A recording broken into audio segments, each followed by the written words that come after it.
নমস্কার বন্ধুরা, মুক্তসর থেকে সবাইকে স্বাগত জানাচ্ছি। আজকে তোমাদের সঙ্গে শেয়ার করব বন্ধুরা পাট শাকের গিট্টু কীভাবে দিতে হয় আর কাঁঠালের বীজ দিয়ে কিভাবে পাট শাকের গিট্টুটা রান্না করা হয় সেটাই তোমাদের সঙ্গে শেয়ার করব।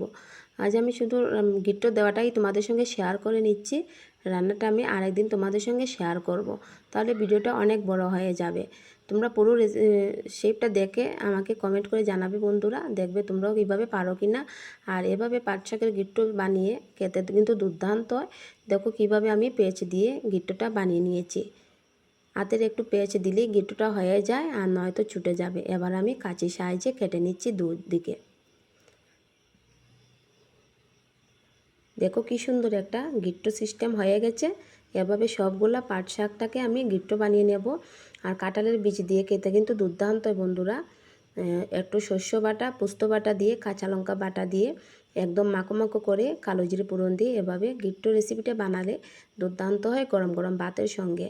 তোমরা এইভাবে বানিয়ে খাবে। আর যদি পুরো রেসিপিটা তোমরা দেখতে চাও আমাকে কমেন্ট করে জানাবে। আজ শুধু তোমাদের সঙ্গে আমি গিট্টু বানানোটাই শেয়ার করছি। দেখো কি সুন্দর টাইট হয়ে গেছে। এবার আমি দুদিকে কেটে নেব কাঁচির সাহায্যে। অনেকে কিন্তু গিট্টু দিতে পারে না, আর এভাবে একটু পলো করে গিট্টু দিলেই খুব সুন্দর গিট্টু হয়ে যাবে। আমাদের বাড়িরই কাঁঠালের বিচি ছিল, সে বিচি দিয়ে রান্না হবে। তোমরা চাইলে আলু দিয়েও করতে পারো। আলুটাকে একটু